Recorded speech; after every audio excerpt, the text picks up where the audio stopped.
कि भारतीय कानून में बदलाव नहीं हुआ है। जो अफवाह है, मिसअंडरस्टैंडिंग है जो ये क्रिएट हो गई है। तो 2024 में 1860 के कानून से चलना तो सही नहीं होगा।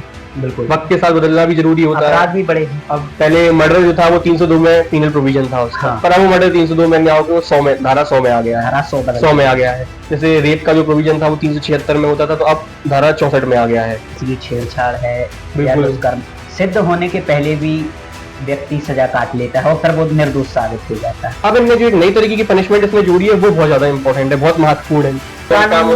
इस कानून में अगर हम कहें तो पुराने वकीलों को कुछ ज्यादा समस्या देखने को मिलती है। देखिए, कह सकते हैं मतलब कोई अपराध करता है तो उसके बीच में एक डर कैसे बनाए, डर का माहौल कैसे रहे कि वो आगे अपराध ना करे, तो इसके लिए वो पीनल लॉ लेके आए थे। लेकिन एक मॉडर्नाइज जो क्रिमिनल लॉ लाया गया उसमें ये सब चीजें हटा दी गई, इन चीजों को भी बदला गया, इन सब चीजों को जो यूके से संबंधित या बाहर विदेशी कानून से संबंधित थी उन सबको हटाया गया है। क्या वजह रही लोग इसका विरोध कर रहे हैं? देखिए, अब विरोध करने को तो ऐसा है कि विरोध दो तरह से हो रहा है इसका। एक तो सांकेतिक विरोध है जो हर चीज का होता है, कोई भी नई चीज आएगी उसका सांकेतिक विरोध तो करना ही करना होता है।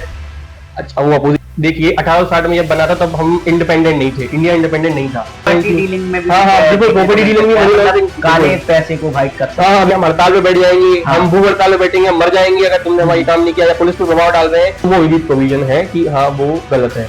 नमस्कार, आप देख रहे हैं अपडेट इंडिया। अपडेट इंडिया का ये खास प्रोग्राम है लेट्स टॉक। आज हमारे साथ मौजूद हैं हाई कोर्ट के वकील और हमारे अपडेट इंडिया ग्रुप के लीगल एडवाइजर अविरल जैन जी। अविरल जैन जी, आपका हमारे खास प्रोग्राम में बहुत बहुत स्वागत है। बहुत बहुत धन्यवाद।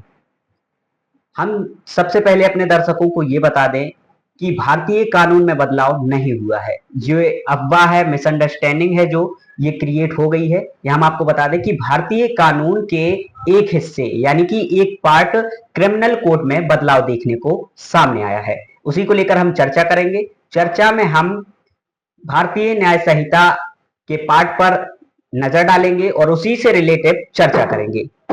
अविरल जैन जी, जिस तरीके से कानून बदलने की चर्चा हुई है, लोगों में मिसअंडरस्टैंडिंग क्रिएट हुई, भारतीय कानून में बदलाव हुआ है, यह हमने लोगों को बताया कि भारतीय कानून में नहीं, एक पार्ट में ही बदलाव हुआ है, यानी कि क्रिमिनल कोड में बदलाव हुआ। आखिर वजह क्या रही कि इस क्रिमिनल कोड में बदलाव लाया गया? देखिए, सरकार की तरफ से जब ये पहली बार लाया गया था कि क्रिमिनल कोड को बदलना है, तो सरकार ने अपना मुद्दा, मोटिव भी स्पष्ट किया था, अपने इंटेंशंस भी स्पष्ट किए थे कि ये क्यों बदलना जरूरी है। और ये स्वाभाविक सी बात हुई है कि क्रिमिनल कोड को ही बदला गया है। क्यों? क्योंकि देखिए, जो इससे पहले क्रिमिनल कोड चलता था, इंडियन पीनल कोड, जो मेन ऑफेंसिव जो सब्सटेंटिव लॉ था, वो 1860 में बना था। और आज 21वीं सदी चल रही है, 2024 का समय चल रहा है, तो 2024 में 1860 के कानून से चलना तो सही नहीं होगा। बिल्कुल, वक्त के साथ बदलना भी जरूरी होता है। अपराध भी बढ़े हैं। अपराध बिल्कुल बढ़ते हैं और कई अपराध ऐसे हो गए हैं आज की डेट में जो 1860 के कानून से नहीं डील किए जा सकते थे। क्योंकि अब इसलिए अब जरूरी था कि इस चीज को बदला जाए, तो इसे बदलना है। आखिर ये कानून बदला है, किस किस चीज पर बदला है, कौन कौन सी चीज में बढ़ोतरी हुई है, क्या क्या अपराध को देखकर कानून बदला गया है? देखिए, अगर अपन क्रिमिनल कोड की बात करें पूरा, तो क्रिमिनल कोड में मेजरली 3 कानूनों को बदलना है जो 1 जुलाई 2024 से लागू हो जाएंगे। 3 महीने पहले इस चीज से पता चला था। तो इंडियन पीनल कोड जो था अब वो भारतीय न्याय संहिता हो जाएगा, जैसा कि अपन इसमें देख सकते हैं, भारतीय न्याय संहिता। पहले सीआरपीसी चलता था, क्रिमिनल प्रोसीजर कोड, मतलब एक क्रिमिनल्स को डील करने का, मतलब जो एक पूरा ट्रायल होगा, पुलिस कैसे इन्वेस्टिगेशन करेगी, इस सब का एक प्रोसीजर बताया था क्रिमिनल प्रोसीजर कोड में। उसको भी बदला गया है, उसका नाम उन्होंने क्या रख दिया, भारतीय नागरिक सुरक्षा संहिता। अच्छा, ठीक है, और इस पर हम चर्चा बाद में नेक्स्ट एपिसोड में करेंगे। और इसमें एक और तीसरा जो था, पहले इंडियन एविडेंस एक्ट था और उसको भी बदल दिया है, तो भारतीय साक्ष्य अधिनियम इसको कर दिया जाएगा जो 2023, ये तीनों कानून अब 2023 के नाम से जाने जाएंगे। ये 3 थे, पर मेजरली जो हमें जानने की जरूरत है वो है भारतीय न्याय संहिता। पहली बात, पहले था इंडियन पीनल कोड, अब है भारतीय न्याय संहिता। पहले था पीनल, पीनल मतलब एक पनिशमेंट, एक पेनल्टी, एक मतलब इस उद्देश्य के साथ वो बनाया गया था। आप देखिए 1860 में जब बना था तब हम इंडिपेंडेंट नहीं थे, इंडिया इंडिपेंडेंट नहीं था, तो इंडिपेंडेंट नहीं था, तो हमारे लिए ये बहुत जरूरी था कि भाई ब्रिटिशर्स जो लॉ लेके आए थे वो इसलिए लेके आए थे कि यहाँ के लोगों के बीच में हम एक डर कैसे बनाए, एक ऐसा मतलब कोई अपराध करता है तो उसके बीच में एक डर कैसे बनाए, डर का माहौल कैसे रहे कि वो आगे अपराध ना करे, तो इसके लिए वो पीनल लॉ लेके आए थे। लेकिन हमारी सरकार इंडिपेंडेंस के बाद 74 साल 75 साल बाद भारत अमृत काल के समय हम ये लेके आए हैं, और हमारा उद्देश्य अब ये है कि अब जनता को न्याय मिलना चाहिए, एक डर नहीं होना चाहिए। अगर कोई क्राइम करता भी है तो उसका भी न्यायपूर्ण तरीके से समाधान हो और अब जनता को न्याय मिले, इसलिए उसका नाम भारतीय न्याय संहिता किया गया है, पहली बात। दूसरी बात आपने ये पूछा कि इसमें क्या मेजर बदलाव आए हैं। देखिए मेजर बदलाव के लिए मैं फिर बोल रहा हूँ कि न्याय, जब अगर इन्होंने शब्द जोड़ दिया है तो न्याय शब्द की इनने बहुत अच्छे से उस पूरे एक्ट में व्याख्या भी कर दी है। पहले जो इंडियन पीनल कोड था उसमें 511 सेक्शंस थे, अब इन्होंने उन सेक्शंस को कम करते हुए 358 कर दिए। यहाँ सेक्शंस कम हुए हैं पर इसका ये मतलब नहीं है कि यहाँ पे ऑफेंस कम हो गए हैं, ऑफेंस हमने रखे हुए हैं। और अब अच्छी बात यह है कि पहले जो ऑफेंस बहुत बिखरे हुए थे, मतलब कि अपराधों की जो वर्गीकरण था वो बिखरा हुआ था, कहीं पहले अबिटमेंट था या पहले कभी किसी चीज के बारे में राज के खिलाफ कोई कानून थे। अब इन्होंने उस चीज को हटा के पहले जो प्राथमिकता दी है, मतलब पहले जो कानून लाया है तो वो महिलाओं के लिए, बच्चों के लिए, इनके हितों को रखते हुए वर्गीकरण को इसने और सिंपल कर दिया है। ये कारण था। तो जैसे वर्गीकरण को सिंपल किया है तो इसमें बहुत सारे ऐसे ऐसे चीजें आई है जो मुझे लगता है जिनमें से 5 चीजें बहुत मेजर है जो हर किसी को जानना चाहिए। वो 5 चीजें क्या है? तो 5 चीजें हैं जैसे कि अभी कुछ समय पहले तक मोब लिंचिंग एक बहुत बड़ा इशू बन गया था कि हर दूसरे दिन तीसरे दिन एक खबर आती थी पूरे देश भर में से कि यहाँ मोब लिंचिंग हुई, वहां मोब लिंचिंग हुई। लेकिन 1860 कानून में ऐसा कोई प्रावधान नहीं था कि डील कैसे करें उस चीज को। तो उस चीज को डील करने के लिए मोब लिंचिंग को लेकर स्पेसिफिकली अब एक ऑफेंस बना दिया गया है जो पहले आईपीसी में नहीं था, जो अब बना दिया गया है। पहली चीज। दूसरी चीज, पहले क्या होता था कि कोई थेफ्ट हो, कोई रॉबरी हो और कोई स्नैचिंग हो। आपने स्नैचिंग सब समझते होंगे, स्नैचिंग मतलब खींचना, किसी भी चीज को फोर्सफुली खींचना, स्नैचिंग उसे कहते हैं। चेन स्नैचिंग ये शब्द आते थे, लेकिन इनके लिए कोई स्पेसिफिक प्रावधान नहीं था। तो यहाँ क्या पुलिस के पास एक पावर थी कि वो चाहे तो उसे थेफ्ट बना दे या चाहे तो रॉबरी बना दे। अंतर यहाँ क्या था कि थेफ्ट में सजा कम है और रॉबरी में सजा ज्यादा है।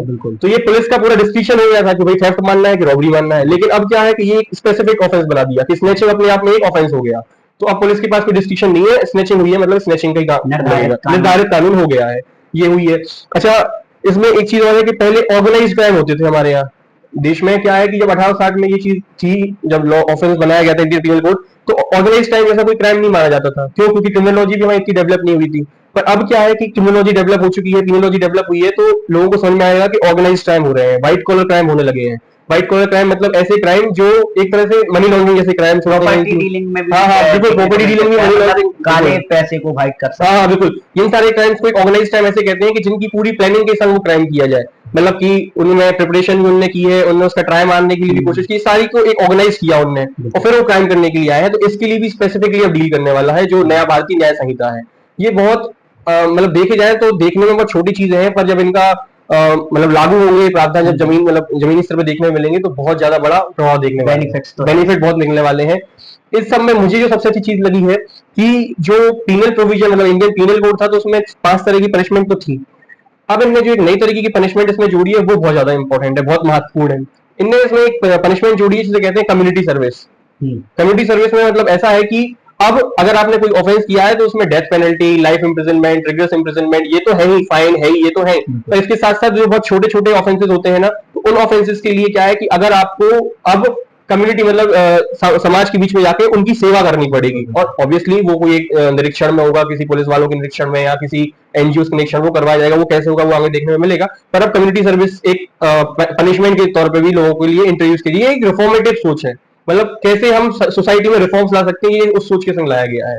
और इस समय एक और चीज बोली गई है, आपने मुझे वकील बोला अभी थोड़ी देर पहले जब आपने मेरा परिचय दिया था, मैं ये भी आपको बता दूं कि ये भी एक नई चीज है इसमें कि भारतीय न्याय संहिता, इवन सारे जो तीनों क्रिमिनल कोड बने हैं उनमें ये टर्मिनोलॉजी जो वकील है या और भी ऐसी जो टर्मिनोलॉजी, बैरिस्टर है, ये ऐसी जो टर्मिनोलॉजी थी ये एक्चुअली हमारे यहाँ की नहीं है, ये कॉमन लॉ की टर्मिनोलॉजी, मतलब जो यूपी में लॉ चलते थे तो उनकी टर्मिनोलॉजी है।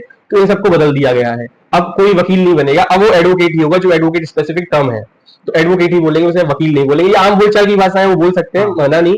लेकिन एक मॉडर्नाइज जो क्रिमिनल लॉ लाया गया उसमें ये सब चीजें हटा दी गई। जैसे बहुत सारी जगह पे इंडियन पीनल कोड या बहुत सारे क्रिमिनल कोड्स में कई कई जगह ये मेंशन था कि भाई यूके में ये क्राइम होगा तो यहाँ पे भी ये क्राइम है, ऐसी चीजें भी थी हमारे यहाँ। तो इन चीजों को भी बदला गया। इन सब चीजों को जो यूके से संबंधित या बाहर विदेशी कानून से संबंधित थी उन सबको हटाया गया है। जैसे कहीं कहीं रानी का शासन लिखा होता था, क्राउन, ये सारे टर्म्स को हटा दिया गया है इसमें से। अब सिर्फ और सिर्फ जो इंडिया की सोवरेनिटी, इन सब शब्दों पे बात की जाएगी। और इसमें सबसे इंपॉर्टेंट जो मुख्य प्रावधान है, जो अपने बुंदेलखंड क्षेत्र में तो इतना चर्चा में नहीं आता है, जो मेन चर्चा का बात है, जो बड़े लेवल पे या जो अपन हमेशा देखते हैं जो चर्चा का विषय रहा है, वो है सेडिशन लॉ। सेडिशन लॉ मतलब देशद्रोह। जो नई भारतीय न्याय संहिता आई है इसमें से इस सरकार ने सेडिशन को, देशद्रोह को हटा दिया है। सेडिशन अब क्राइम नहीं है, उसके लिए सरकार अलग अलग तरीके से। सेडिशन से मतलब ये था, पहले देशद्रोह एक्चुअली क्या है, जब सेडिशन लॉ जो लाया गया था वो 1860 वाले आईपीसी में था, ऑल्दो तब नहीं आया था, वो बाद में इंसर्ट किया गया था। पर वो इसलिए किया गया था क्योंकि अपन ने देखा है कि भाई स्वतंत्रता संग्राम लड़ने के लिए हमारे स्वतंत्रता संग्राम सेनानियों ने क्या क्या नहीं किया, तो उन चीजों को उनको रोकने के लिए सेडिशन लॉ तब लाया गया था, पर अब उसकी ऐसी कोई जरूरत नहीं है।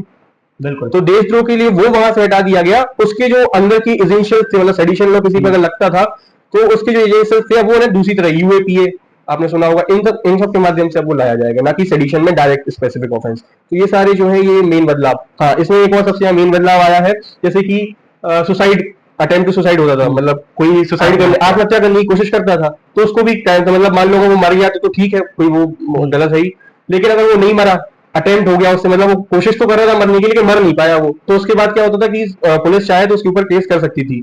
पहले ये पीनल प्रोविजन था, लेकिन अब सरकार ने वो पीनल प्रोविजन हटा दिया। उसके लिए क्या है कि अगर आपने अटेम्प्ट टू कमिट सुसाइड किया है और अगर नहीं हो पाया है तो आपको कोई पीनल प्रोविजन नहीं मिलेगी, आपको कम्युनिटी सर्विस करना पड़ेगा, मतलब समाज में जाके आपको सर्विस तो देनी पड़ेगी। आत्महत्या करने को इंसान तब मजबूर होता है जब थानों में या पुलिस चौकी या प्रेशर, बिल्कुल बिल्कुल। इन सब चीजों से जूझता है।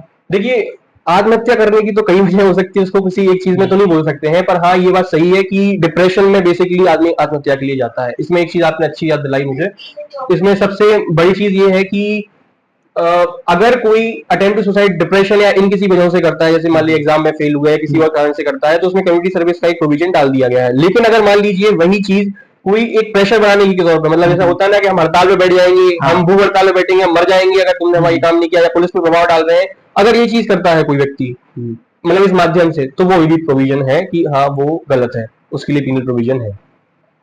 अच्छा, इसका लाभ बता दिया आपने, इसमें बदलाव कहाँ कहाँ हुआ, किन किन धाराओं में देखिए, बदलाव? धाराएं तो बहुत बदली है, मैंने पहले ही बताया आपको 358 धाराएं बची हुई है, पहले 511 धाराएं थी। तो जैसे बहुत मोटी मोटी धाराएं हैं।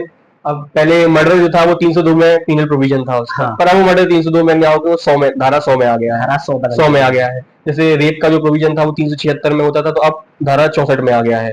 तो इससे अपन ये देख सकते हैं कि पहले जो मर्डर, रेप या मतलब जो सोसाइटी के अगेंस्ट जो क्राइम होते थे ना, उनको इंडियन पीनल कोड मतलब पुरानी वाली में बहुत पीछे डील किया गया था, मतलब बहुत पीछे तक जाना पड़ता था। लेकिन अब क्या है, अब उन्हें बहुत आगे ले आया गया, मतलब अब सरकार का प्राथमिकता दी गई है कि अब हमें महिलाओं के हितों को संरक्षित करना है, बच्चों के हितों को संरक्षित करना है, समाज के हितों को संरक्षित करना है। उसके बाद अगर राज के ऊपर कोई विपदा आती है, राज के ऊपर कोई आप गलत काम करते तो उसके लिए भी दिया गया है, पर अब ऐसा किया गया है। इन धाराओं में कई ऐसे केसेस भी हो जाते हैं जैसे कि छेड़छाड़ है या दुष्कर्म, सिद्ध होने के पहले भी व्यक्ति सजा काट लेता है और फिर वो निर्दोष साबित हो जाता है।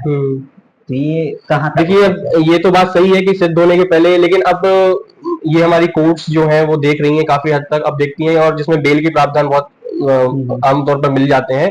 अगर कोई आरोप भी लगाता है और प्रथम दृष्टया ये प्रूव नहीं हो पाता है कि ऐसा कुछ होने वाला है, तो कोर्ट बहुत इजीली इन सब धाराओं में जमानत दे देती है। क्योंकि देखने में आया है झूठे केसेस के जो लेवल है बढ़ता दिखाई। बिल्कुल बात सही है आपकी कि झूठे केसेस के लेवल बढ़ते जा रहे हैं, लेकिन हमें यहाँ दोनों पहलू देखने पड़ेंगे। कई बार ऐसा होता है कि महिला, या जो आप बोल रहे हैं बार बार महिलाओं द्वारा झूठे केस किए भी जाते हैं, तो कई बार ऐसा होता है कि महिला के संग सही में भी ऐसा होता है। तो सबसे इम्पोर्टेंट ये है कि अब चूंकि महिलाओं को सेंट्रिक रख के ये कानून बनाए गए हैं, तो स्वाभाविक सी बात है कि थोड़े से ये कानून महिलाओं के लिए झुके रहेंगे। चलो ये तो ठीक है, फिलहाल हम जिस टॉपिक पे थे वहीं आते हैं।